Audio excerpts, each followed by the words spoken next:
Welcome students to commerce study. ਅੱਜ ਆਪਾਂ business study ਦਾ ਨਿਊ ਚੈਪਟਰ ਸਟਾਰਟ ਕਰਨ ਜਾ ਰਹੇ ਹਾਂ, delegation and decentralisation of authority. ਹੁਣ ਸਭ ਤੋਂ ਫਸਟ ਆਫ ਆਲ ਤੁਹਾਨੂੰ ਮੀਨਿੰਗ ਪਤਾ ਹੋਣਾ ਚਾਹੀਦਾ ਹੈ।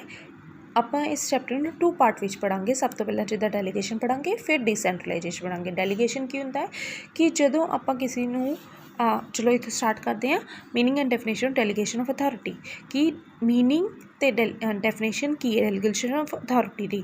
ਡੈਲੀਗੇਸ਼ਨ ਦਾ ਆਫ ਅਥਾਰਟੀ ਮਤਲਬ ਜਦੋਂ ਆਪਾਂ ਆਪਣੀ ਅਥਾਰਟੀ ਆਪਣੇ ਸਬੋਰਡੀਨੇਟਸ ਦੇ ਨਾਲ ਜੋ ਹੈ ਉਹਨਾਂ ਨੂੰ ਦਿੰਦੇ ਹਾਂ, ਠੀਕ ਹੈ, ਉਹ ਇਸ ਚੀਜ਼ ਨੂੰ ਕਹਿੰਦੇ ਆ ਡੈਲੀਗੇਸ਼ਨ ਆਫ ਅਥਾਰਟੀ। ਡੈਲੀਗੇਸ਼ਨਸ ਮੀਨ ਕੀ ਹੁੰਦਾ ਕਿ ਟੂ ਗਿਵ, ਕਿਸੇ ਨੂੰ ਦੇਣਾ, ਠੀਕ ਹੈ।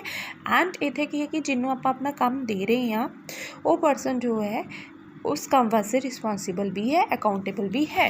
ਹੁਣ ਦੇਖੋ ਸਭ ਤੋਂ ਈਜ਼ੀ ਡੈਫੀਨੇਸ਼ਨ ਜੋ ਕਿ ਮੋਡ ਨੇ ਦਿੱਤੀ ਹੋਈ ਹੈ। ਡੈਲੀਗੇਸ਼ਨ ਮਤਲਬ ਕੀ ਹੈ ਕਿ ਜਦੋਂ ਆਪਾਂ ਆਪਣਾ ਕੰਮ ਜੋ ਹੈ ਕਿਸੇ ਹੋਰ ਦੂਸਰੇ ਨੂੰ ਦੇ ਰਹੇ ਹਾਂ, ਉਹਦੇ ਨਾਲ ਨਾਲ ਅਸੀਂ ਉਹਨੂੰ ਅਥਾਰਟੀ ਵੀ ਦੇ ਰਹੇ ਹਾਂ ਉਹ ਕੰਮ ਕਰਨ ਦੀ, ਡੈਟ ਇਜ਼ ਅ ਡੈਲੀਗੇਸ਼ਨ।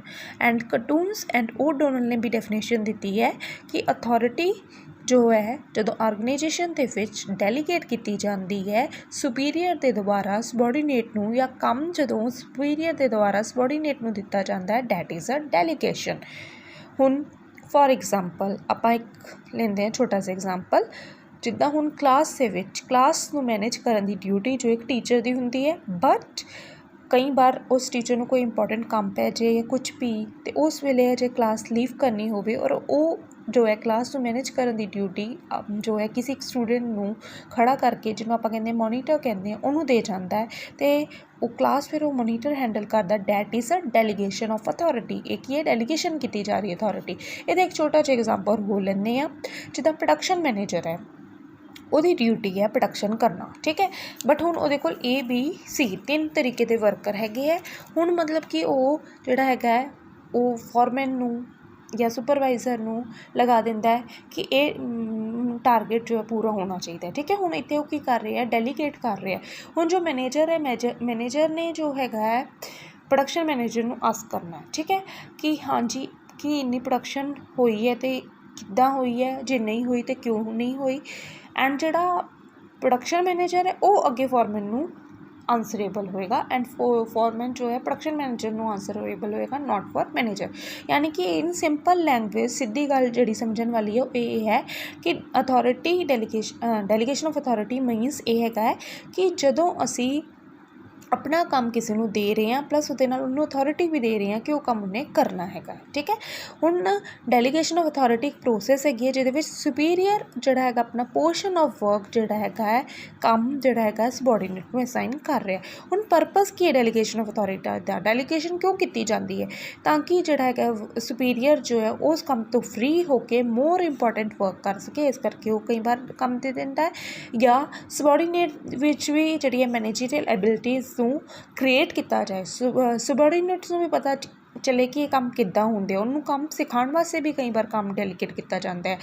ਔਰ ਇਹਦੇ ਨਾਲ ਕੀ ਹੈ ਕਿ ਆਰਗੇਨਾਈਜੇਸ਼ਨ ਸਟਰਕਚਰ ਨੂੰ ਸਟਰੈਂਥ ਦੇਣ ਵਾਸਤੇ ਵੀ ਡੈਲੀਗੇਟ ਕੀਤਾ ਜਾਂਦਾ ਹੈ। ਇਹਨਾਂ ਸਾਰਿਆਂ ਕਾਰਨਾਂ ਕਰਕੇ ਜਿਹੜੀ ਹੈਗੀ ਹੈ ਅਥਾਰਟੀ ਡੈਲੀਗੇਟ ਕੀਤੀ ਜਾਂਦੀ ਹੈ। ਹੁਣ characteristics of delegation of authority, characteristics, feature and nature, all these things are same. ਹੁਣ ਮਤਲਬ ਕਿ ਕੀ ਫੀਚਰ ਹੈਗਾ, ਸ਼ੇਅਰਿੰਗ ਆਫ ਅਥਾਰਟੀ। ਹੁਣ ਪਹਿਲਾ ਹੈਗਾ ਇਹਦੇ ਵਿੱਚ ਫੀਚਰ ਸ਼ੇਅਰਿੰਗ ਆਫ ਅਥਾਰਟੀ, ਕਿ ਜਦੋਂ ਡੈਲੀਗੇਸ਼ਨ ਕੀਤੀ ਜਾਂਦੀ ਹੈਗੀ ਹੈ ਅਤੇ ਉਹਦੇ ਵਿੱਚ ਕੀ ਕੀਤਾ ਜਾਂਦਾ, ਅਥਾਰਟੀ ਸ਼ੇਅਰ ਕੀਤੀ ਜਾਂਦੀ ਹੈ ਵਿਦ ਸਬੋਰਡੀਨੇਟਸ, ਠੀਕ ਹੈ। And part of authority, superior ਜੋ ਹੈ ਸਾਰੀ ਅਥਾਰਟੀ ਨਹੀਂ ਦੇ ਰਿਹਾ, ਕੀ ਕਰ ਰਿਹਾ, ਸਿਰਫ ਇੱਕ ਛੋਟਾ ਜਿਹਾ ਹਿੱਸਾ ਜੋ ਹੈ ਅਥਾਰਟੀ ਦਾ ਜਿਹੜਾ ਹੈਗਾ ਉਹ ਦੇ ਰਿਹਾ ਹੈ, ਠੀਕ ਹੈ। ਡੈਲੀਗੇਸ਼ਨ ਟੂ ਸਬੋਰਡੀਨੇਟ ਮਤਲਬ ਕਿ ਹੁਣ ਅਥਾਰਟੀ ਕਿਹਨੂੰ ਦਿੱਤੀ ਜਾ ਰਹੀ ਹੈ, ਸੁਪੀਰੀਅਰ ਦੇ ਦੁਆਰਾ ਸਬੋਰਡੀਨੇਟਸ ਨੂੰ ਦਿੱਤੀ ਜਾ ਰਹੀ ਹੈ। ਸੁਪੀਰੀਅਰ ਕੌਣ ਹੁੰਦਾ ਹੈ, ਇੱਕ ਵਾਰ ਦੱਸ ਦੇਵਾਂ ਮੈਂ, ਇਹ ਹੁੰਦਾ ਇੰਪਲੋਇਰ, ਐਂਡ ਸਬੋਰਡੀਨੇਟ ਕੌਣ ਹੁੰਦਾ, ਇਹ ਹੁੰਦਾ ਹੈ ਇੰਪਲੋਈ। ਹੁਣ ਅਥਾਰਟੀ ਮਸਟ ਵੈਸਟ ਇਨ ਦਾ ਸੁਪੀਰੀਅਰ। ਅਗਰ ਆਪਾਂ ਗੱਲ ਕਰੀਏ ਕਿ ਅਥਾਰਟੀ ਹੁਣ ਕਿਹਦੇ ਕੋਲ ਹੋ ਜਾਏ, ਕਿਹਦੇ ਹੱਥਾਂ ਵਿੱਚ ਰਹੇਗੀ। ਹੁਣ ਨੋ ਡਾਊਟ ਸੁਪੀਰੀਅਰ ਜੋ ਆਪਣੀ ਅਥਾਰਟੀ ਦੇ ਰਿਹਾ, ਬਟ ਫਿਰ ਵੀ still all authority in the hand of the superior. ਉਹ ਫਿਰ ਵੀ ਅਜੇ ਵੀ ਸੁਪੀਰੀਅਰ ਦੇ ਕੋਲ ਹੀ ਰਹਿ ਰਹੀ ਹੈ। ਸੁਪੀਰੀਅਰ ਸਾਰੀ ਅਥਾਰਟੀ ਨਹੀਂ ਦੇ ਰਿਹਾ, ਕੁਛ ਪਾਰਟ ਆਫ ਦਾ ਅਥਾਰਟੀ ਦੇ ਰਿਹਾ।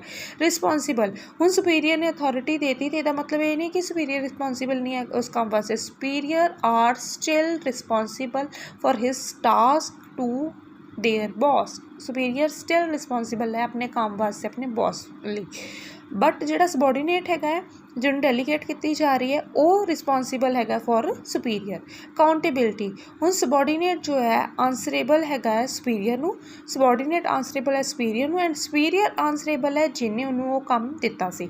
ਪ੍ਰਿਸਕ੍ਰਾਈਬ ਲਿਮਿਟ, ਹੁਣ ਮਤਲਬ ਕਿ ਸੁਪੀਰੀਅਰ ਜੋ ਹੈ ਇਹਦੇ ਵਿੱਚ ਕੁਝ ਹਿੱਸਾ ਦੇ ਸਕਦਾ ਹੈ ਕੰਮ ਕਰਨ ਦਾ, ਸਾਰਾ ਦਾ ਸਾਰਾ ਕੰਮ ਕਿਸੇ ਦੂਸਰੇ 'ਤੇ ਜੋ ਹੈ सबॉर्डीनेट ਨੂੰ ਜ਼ਬਰਦਸਤੀ ਸਾਰਾ ਦਾ ਸਾਰਾ ਕੰਮ ਨਹੀਂ ਦੇ ਸਕਦਾ। ਐਂਡ ਡੈਲੀਗੇਸ਼ਨ ਸਪੈਸੀਫਿਕ ਵੀ ਹੋ ਸਕਦੀ ਹੈ, ਜਨਰਲ ਵੀ ਹੋ ਸਕਦੀ ਹੈ, यानी कि किसी पर्टिकुलर काम वास्ते, जिदा हुण प्रोडक्शन मैनेजर का एग्जाम्पल लिता, हुण इत्थे प्रोडक्शन परपज़ वास्ते जो हो रही है डैट इज़ अ स्पैसीफिक, या होल जिहड़ी ऑर्गेनाइजेशन सिंपल कोई डेलीगेशन की जा रही है that is a general delegation. And amount of authority, ਜਿਹੜੀ ਅਮਾਊਂਟ ਜਿਹੜੀ ਹੈਗੀ ਹੈ ਅਥੋਰਿਟੀ, ਹੁਣ ਜਿੰਨੀ ਰਿਸਪੋਂਸੀਬਿਲਿਟੀ ਦਿੱਤੀ ਜਾ ਰਹੀ ਹੈ सबॉर्डीनेट ਨੂੰ ਉਨੀ ਹੀ ਜਿਹੜੀ ਹੈਗੀ ਹੈ ਅਥੋਰਿਟੀ ਦਿੱਤੀ ਜਾ ਰਹੀ ਹੈ, ਬਰਾਬਰ ਚੀਜ਼ਾਂ ਦਿੱਤੀਆਂ ਜਾ ਰਹੀਆਂ। ਇਹ ਨਹੀਂ ਕਿ ਰਿਸਪੋਂਸੀਬਿਲਿਟੀ ਜ਼ਿਆਦਾ ਦੇਤੀ ਅਤੇ ਅਥੋਰਿਟੀ ਨਹੀਂ ਦਿੱਤੀ, ਇਕੁਅਲੀ ਜੋ ਹੈ ਦੋਨੋਂ ਚੀਜ਼ਾਂ ਦਿੱਤੀਆਂ ਜਾਊਗੀਆਂ। ਹੁਣ ਅੱਗੇ ਕੀ ਹੈ ਐਲੀਮੈਂਟ ਆਫ ਡੈਲੀਗੇਸ਼ਨ। ਹੁਣ ਡੈਲੀਗੇਸ਼ਨ ਦੇ ਵਿੱਚ ਕੀ ਚੀਜ਼ਾਂ ਇਨਵੋਲਵਡ ਹੈ? Determination of objective. ਹੁਣ ਸਭ ਤੋਂ ਪਹਿਲਾਂ ਜਿਹੜਾ ਮੈਨੇਜਰ ਹੈ ਜਾਂ ਜੋ ਵੀ सबॉर्डीनेट ਹੈ ਉਹ ਇਹ ਸੋਚੂਗਾ ਕਿ ਉਹ ਡੈਲੀਗੇਸ਼ਨ की डेलीगेट करना है और क्यों डेलीगेट करना है, और परपज़ की है। ठीक है, हुण मतलब कि सब तो पहले ये डिसाइड करना कि जो डेलीगेशन की जा रही है उसका परपज़ की है, क्यों किया जा रहा है, ऑब्जेक्टिव की है डेलीगेशन का। फिर असाइनिंग ऑफ द टास्क और ड्यूटी, फिर हुण मतलब कि ये मैनेजर डिसाइड करेगा कि उन्हें किहड़ा काम जो है सबॉर्डीनेट नूं देना। पहला ये डिसाइड करेगा कि क्यों दे, ऑब्जेक्टिव की है, परपज़ की है डेलीगेट करने का। फिर वो डिसाइड करेगा कि की टास्क देना है, किहड़ा काम देना है, फिर ਕੰਮ ਦੇਗਾ, ਫਿਰ ਉਹ ਉਹਦੇ ਨਾਲ ਅਥੋਰਿਟੀ ਵੀ ਜੋ ਹੈ ਉਹਦੇ ਨਾਲ ਦੇਗਾ। ਐਂਡ ਫਿਰ ਇਹਦੇ ਨਾਲ ਅਕਾਊਂਟੇਬਿਲਿਟੀ ਵੀ ਹੋਏਗੀ ਕਿ ਉਹ ਪਰਸਨ ਜਵਾਬਦੇਹੀ, ਅਕਾਊਂਟੇਬਿਲਿਟੀ ਮਤਲਬ ਜਵਾਬਦੇਹੀ, ਕਿ ਉਹ ਪਰਸਨ ਜੋ ਹੈ ਜਵਾਬਦੇਹ ਵੀ ਹੈਗਾ। ਐਂਡ ਹੁਣ ਇਹ ਚੀਜ਼ਾਂ ਮਤਲਬ ਕਿ authority, responsibility, accountability, these are the main element of the delegation. हुणे वन बाय वन दसे हुए। अथॉरिटी की होंगी? अथॉरिटी मतलब पावर, कोई काम करन दी जिहड़ी तुहाडे कोल पावर हैगी है, ठीक है, उन्होंने कहते हैं authority. And mainly authority word जो है टॉप मैनेजमेंट वास्ते यूज़ किया जा रहा है। एंड अथॉरिटी ऑलवेज जो है टॉप मैनेजमेंट तो पास होंदी ही हुई है, ठीक है। And authority means power to make decision to do work, ठीक है। एंड फीचर की अथॉरिटी दे कि जदों तुहाडे कोल अथॉरिटी होएगी, तुसीं किसी नूं कमांड करन वास्ते कंट्रोल कर सकते हो, कमांड कर सकते हो, तुसी ऑर्गेनाइजेशन के गोल्स अचीव कर सकते हो अथॉरिटी दे नाल, तुसी कोई ऑर्डर एंड इंस्ट्रक्शन दे सकते हो अथॉरिटी दे नाल, तुसी जो हैगा कोई लॉ, कोई कस्टम जो है बना सकते हो।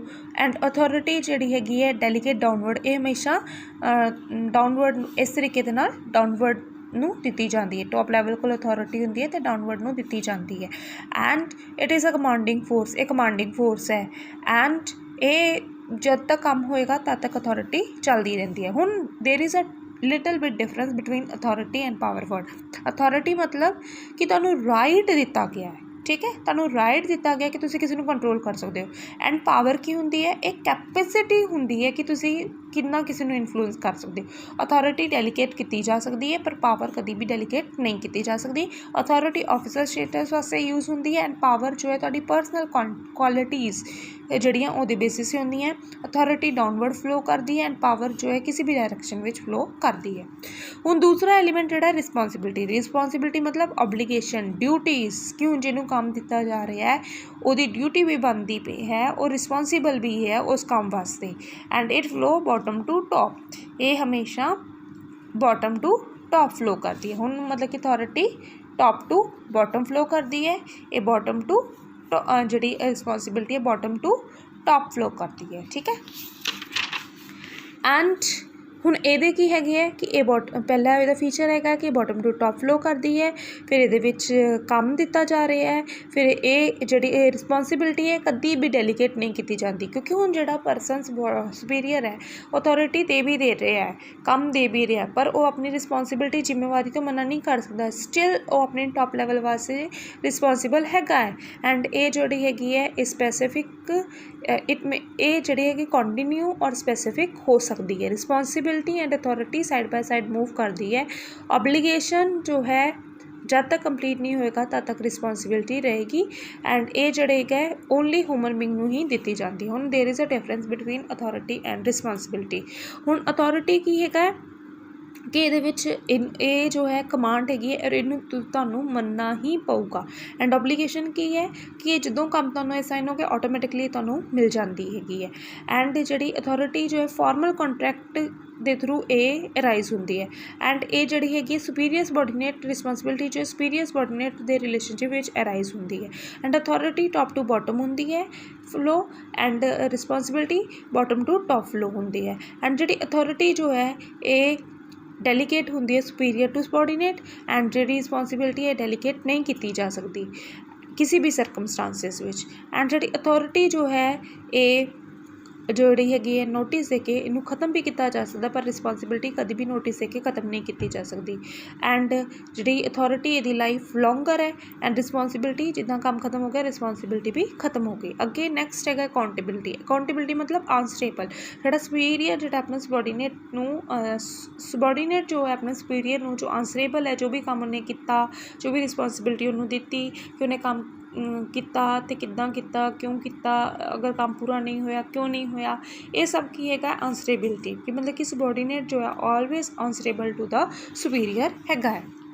हुण ये फीचर की है कि ये डेलीगेट नहीं किया जा सकता ठीक है ये बॉटम टू टॉप फ्लो हो रही है ये यूनिटरी हैगी है कि मतलब कि एक टाइम ते एक सबॉर्डीनेट इक्को ही बॉस नूं आंसरेबल हुंदा हैगा ठीक है। ये जो डेलीगेशन दी जाती है अथॉरिटी अकाउंटेबिलिटी जिहड़ी हैगी है ये स्टिल जिहदी हैगी है वो रहिंदी है एंड अकाउंटेबिलिटी एंड रिस्पॉन्सिबिलिटी जो है साइड बाय साइड मूव करदियां हैगियां अगे की है importance of delegation of authority की जिहड़ी डेलीगेशन ऑफ अथॉरिटी है की इंपॉर्टेंस है। हुण मतलब कि है कि जिहड़ी डेलीगेशन ऑफ अथॉरिटी है इहदे नाल क्रिएटिंग ऑर्गेनाइजेशन फ्रेमवर्क कि ऑर्गेनाइजेशन दे विच किद्दां काम होएगा वो क्लीयर हुंदा है। इहदे नाल रिडक्शन इन द वर्कलोड हुण इहदे नाल जिहड़ा टॉप मैनेजमेंट दा जिहड़ा काम हैगा वो वर्कलोड जिहड़ा है रिड्यूस हो जाता है क्योंकि टॉप लैवल वाले जिहड़े है मिडल लैवल वाले नूं काम दे देंदे है वो अपनी अथॉरिटी उन्होंने असाइन कर देंगे एंड मिडल लैवल वाले फिर बाकी सारे काम नूं मैनेज करते हैं जिहदे नाल की है कि भी वर्कलोड घट जाता है एंड मोटिवेट द सबॉर्डीनेट। हुण जदों मतलब कि इदां वर्कर नूं या मैनेजर नूं जदों टॉप लैवल वाले काम करन नूं दिंदे जिहदे नाल की वो अपने आप फील करते हैं कि they are the part of the business they are the part of the company उन्होंने ये वाली फीलिंग आती है जिहदे नाल जिहड़ा है मोटिवेट होकर वो वधिया काम करते हैं। डिवेलप्स मैनेजर हुण इहदे नाल की है कि जो मतलब कि मैनेजर्स जिहड़े है अपने लोअर लैवल वाले फॉरमैन नूं सुपरवाइजर नूं जो काम जो है डेलीगेट करते हैं जिहदे नाल की है कि उन्होंने भी मैनेजर किस तरीके नाल काम करते हैं ये सब उन्होंने नॉलेज हो जाती है and they can also become in future good manager जिहदे नाल क्या हो कि फ्यूचर विच वो भी गुड मैनेजर बन सकते हैं। ग्रोथ एंड एक्सपेंशन इहदे नाल वर्क जो है उहदी ग्रोथ एंड एक्सपेंशन जो है पॉसिबल होंदी है डेलीगेशन ऑफ अथॉरिटी दे नाल। एंड प्रॉम्प्ट डिसीजन मेकिंग हुण मतलब कि ये नाल जिहड़े मैनेजर्स हैगे फ्री हो जाते अपने पर्टिकुलर काम तो अगर उन्होंने कोई इंपॉर्टेंट प्रोजेक्ट देखना है कोई इंपॉर्टेंट काम देखना है या कोई इंपॉर्टेंट डिसीजन लेना है फिर वो ईजली ले सकते हैं।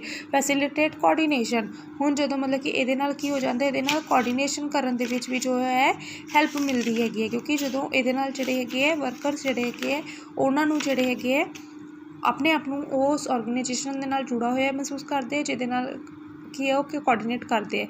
मल्टीपल इफैक्ट हुण इहदे नाल जिहड़े हैगे काफ़ी सारे अच्छे इफैक्ट जो आते हैगे है। हुण अगे है principle of delegation by result expected हुण अगे नैक्सट टॉपिक है प्रिंसीपल ऑफ डेलीगेशन के की प्रिंसीपल है। हुण पहला हैगा कि डेलीगेशन करन दे नाल जो रिजल्ट एक्सपैक्टेड किए जाते हैं वो अचीव होंगे है एंड इहदे नाल की हैगा कि partial between authority and responsibility ये जिहड़ा हैगा हैनरी फ्यूल का जिहड़ा हैगा सैकेंड प्रिंसीपल है कि जिन्नी असीं अथॉरिटी देवांगे उन्नी ही रिस्पॉन्सिबिलिटी देवांगे जिन्नी असीं रिस्पॉन्सिबिलिटी देवांगे उन्नी ही अथॉरिटी देवांगे। There should be balance and equality between the authority and responsibility जो डेलीगेशन करनी है काम की तो जिन्नी अथॉरिटी दी जाएगी उन्नी रिस्पॉन्सिबिलिटी दी जाएगी जिन्नी रिस्पॉन्सिबिलिटी दी जाएगी उन्नी अथॉरिटी दी जाएगी क्योंकि अगर असीं इस प्रिंसीपल को फॉलो नहीं करते तो जोड़ा काम जो है सही तरीके नहीं चल सकता इस करके दोनों को प्रॉपरली असीं देवांगे। प्रिंसीपल ऑफ ਐਬਸੋਲਿਊਟ ਰਿਸਪੋਂਸਿਬਿਲਟੀ मतलब कि ਜਿਹੜਾ ਪਰਸਨ ਜਿਹੜਾ ਹੈਗਾ ਜਿਹੜਾ ਐਕਚੁਅਲੀ ਰਿਸਪੋਂਸੀਬਲ ਹੈ ਸਟਿਲ ਰਿਸਪੋਂਸੀਬਲ ਰਹੇਗਾ। ਫॉर एग्जांपल प्रोडक्शन मैनेजर की गल करिए कि प्रोडक्शन जो है टारगेट पूरा करने वास्ते प्रोडक्शन मैनेजर जो रिस्पॉन्सिबल है तो स्टिल वो रिस्पॉन्सिबल रहेगा। अगर उन्हें अपनी अथॉरिटी डेलीगेट भी करती तो ਇਹਦਾ मतलब ये नहीं है कि वो अपनी रिस्पॉन्सिबिलिटी तो छुट गया, वो स्टिल जो है वो रिस्पॉन्सिबल अपने काम वास्ते हैगा। अगे की है प्रिंसीपल ऑफ फंक्शनल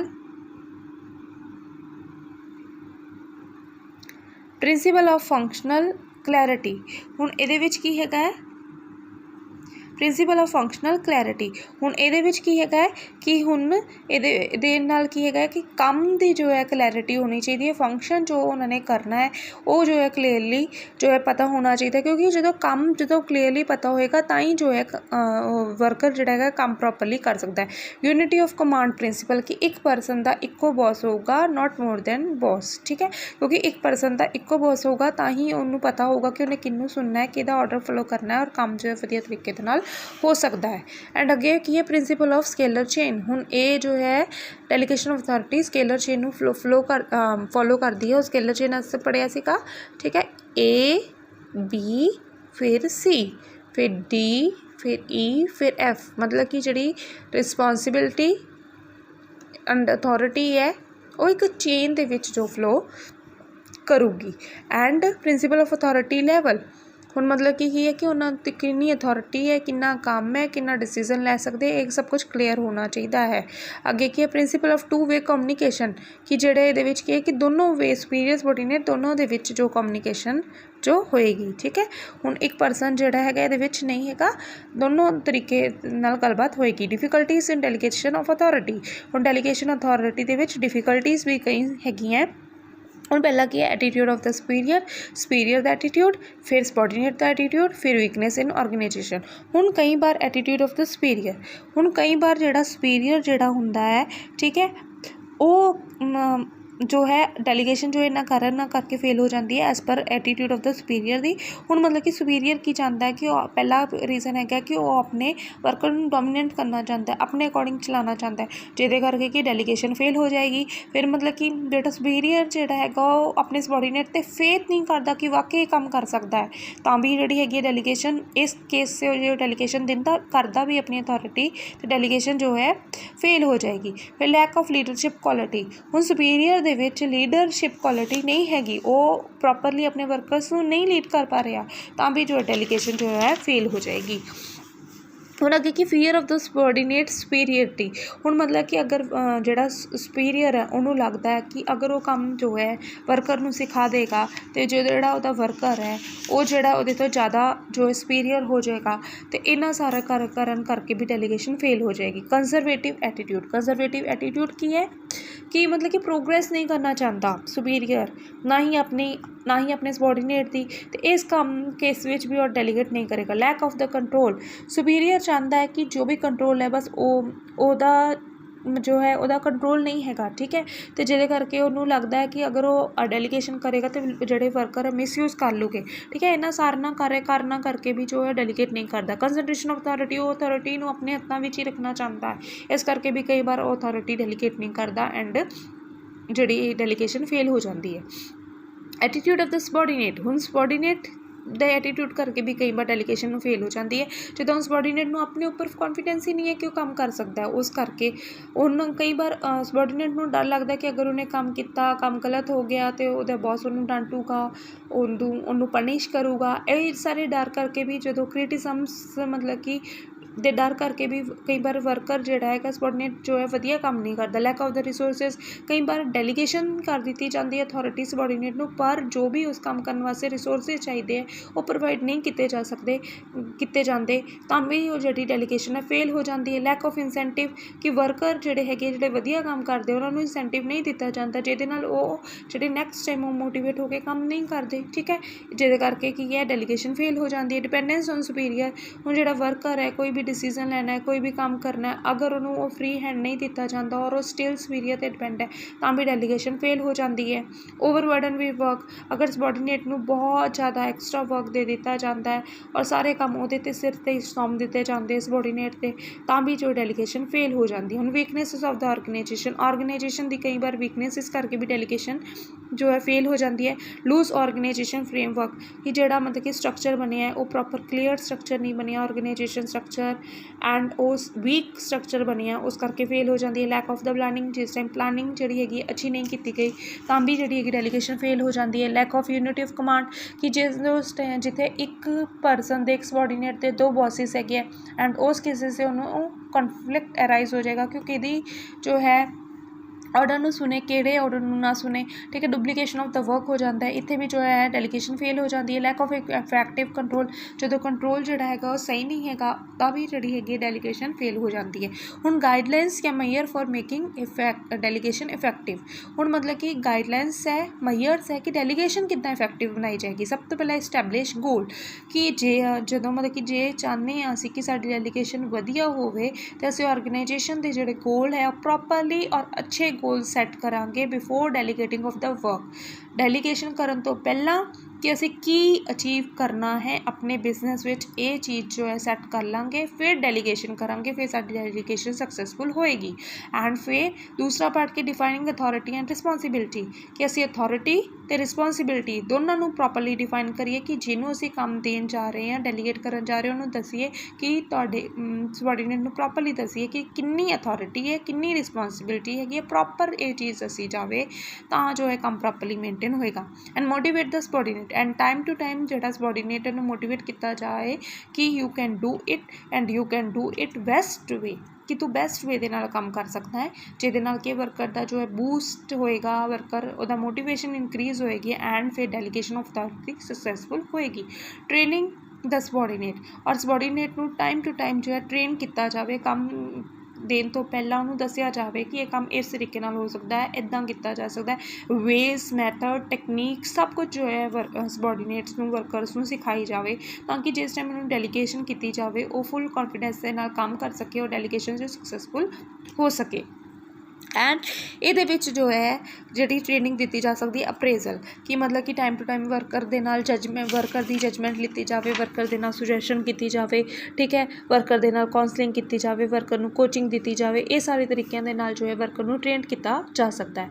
फिर सैटिंग द एडुकेट कंट्रोल कि जो कंट्रोल जो सिस्टम हैगा टॉप लैवल का मैनेजर का प्रॉपर कंट्रोल होवे जिहदे करके की है कि डेलीगेशन फेल ना होवे। प्रॉपर कम्युनिकेशन जो सबॉर्डीनेट एंड सुपीरियर हैगा उन्हां दे विच प्रॉपर कम्युनिकेशन होवे, जो भी गलबात है सुजैशन है जो भी डिसीजन लेने हैं डिस्कशनस करनी है प्रॉपर तरीके दे नाल होण ताकि जो डेलीगेशन फेल ना होवे। जे कुछ किया जाएगा तो डेलीगेशन फेल नहीं होएगी। प्रॉपर कोआर्डीनेशन जिहड़ा सबॉर्डीनेट एंड सुपीरियर है उन्हां दे विच अच्छे रिलेशनशिप होने चाहिए है, वो एक दूसरे के उपर उन्होंने विश्वास होना चाहिए है, ट्रस्ट होना चाहिए है, फेथ होना चाहिए है, जिहदे नाल की है कि वो मिलजुल के जो है काम करनगे, जिहदे करके की है मिलजुल के जो काम करनगे तो डेलीगेशन सक्सैसफुल होएगी। And strictly following the principle of delegation, जी डेलीगेशन के प्रिंसिपल है scalar chain, unity of command, authority and responsibility, parity between authority and responsibility, ये प्रिंसिपल्स में प्रॉपरली फॉलो किया जाए। जे इन्होंने प्रिंसिपल्स में फॉलो कर लिया जाएगा और इन्होंने सारे वेज में फॉलो किया जाएगा तो डेलीगेशन जो है कभी भी फेल नहीं होएगी, वो ऑलवेज सक्सैसफुल होएगी। Thank you students for watching this video.